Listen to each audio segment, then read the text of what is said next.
ನಮಸ್ಕಾರ ಸ್ನೇಹಿತರೆ, ಎಲ್ಲರೂ ಹೇಗಿದ್ದೀರಾ? ಎಲ್ಲರೂ ಚೆನ್ನಾಗಿದ್ದೀರಾ ಅಂದ್ಕೊಂಡಿದ್ದೀನಿ. ಸ್ನೇಹಿತರೆ, welcome back to my YouTube channel government info Kannada.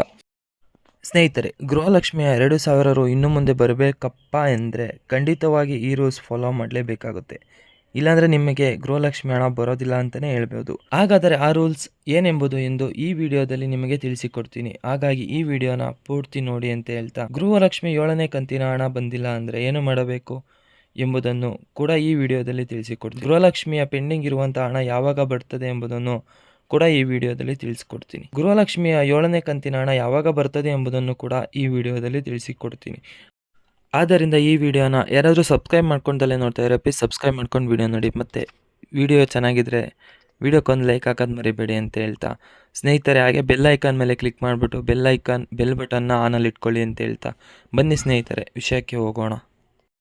ಸ್ನೇಹಿತರೆ, ಗೃಹಲಕ್ಷ್ಮಿ ಹಣ ಯಾರಿಗೆಲ್ಲ ಬಂದಿದೆ ಎಂಬುದನ್ನು ಕಮೆಂಟ್ ಮೂಲಕ ತಿಳಿಸಿ.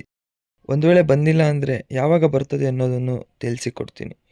ಗೃಹಲಕ್ಷ್ಮಿ ಹಣ ಈಗಾಗಲೇ ಆಲ್ಮೋಸ್ಟ್ ಎಲ್ಲ ಜಿಲ್ಲೆಗಳಲ್ಲೂ ಬಿಡುಗಡೆ ಮಾಡಲಾಗಿದೆ ಅಂತ ಮಹಿಳಾ ಹಾಗೂ ಮಕ್ಕಳ ಕಲ್ಯಾಣ ಇಲಾಖೆಯ ಸಚಿವರಾದಂಥ ಶ್ರೀ ಲಕ್ಷ್ಮೀ ಹೆಬ್ಬಾಳ್ಕರ್ ಅವರು ಸ್ಪಷ್ಟನೆ ನೀಡಿದ್ದಾರೆ. ಸ್ನೇಹಿತರೆ, ಹಾಗೆ ಪೆಂಡಿಂಗ್ ಇರುವಂಥ ಕಂತುಗಳು ಹಣವನ್ನು ಅಂದರೆ 4ರಿಂದ 7ನೇ ಕಂತಿನ ಹಣವನ್ನು ಮಾರ್ಚ್ ತಿಂಗಳು ಅಂದರೆ ಈ ತಿಂಗಳ ಕೊನೆಯ ಒಳಗೆ ನಿಮ್ಮ ಅಕೌಂಟ್ಗೆ ಕ್ರೆಡಿಟ್ ಮಾಡಲಾಗುವುದಾಗಿ ಮಹಿಳಾ ಹಾಗೂ ಮಕ್ಕಳ ಕಲ್ಯಾಣ ಇಲಾಖೆಯ ಸಚಿವರಾದಂಥ ಲಕ್ಷ್ಮೀ ಹೆಬ್ಬಾಳ್ಕರ್ ಅವರು ತಿಳಿಸಿದ್ದಾರೆ.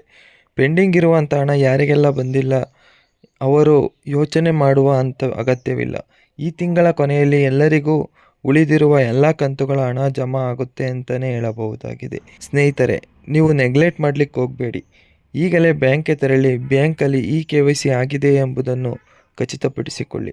ಬ್ಯಾಂಕ್ KYC ಆಗಿಲ್ಲ ಅಂದರೆ ಯಾವುದೇ ಕಾರಣಕ್ಕೂ ಗೃಹಲಕ್ಷ್ಮಿ ಹಣ ಹಾಗೂ ಅಕ್ಕಿ ಹಣ ನಿಮ್ಮ ಅಕೌಂಟ್ಗೆ ಬರುವುದಿಲ್ಲ.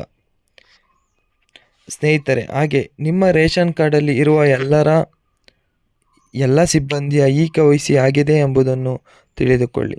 ಅಲ್ಲೂ ಸಹ ಅಷ್ಟೇ, KYC ಆಗಿಲ್ಲ ಅಂದರೆ ರೇಷನ್ ಕಾರ್ಡ್ನ ಪ್ರತಿ ಸದಸ್ಯರು ಹೆಬ್ಬೆರಳಚ್ಚನ್ನು ಕೊಟ್ಟು ರೇಷನ್ ಕಾರ್ಡ್ ಅಪ್ಡೇಟ್ ಮಾಡಿಸಿಕೊಳ್ಳಿ.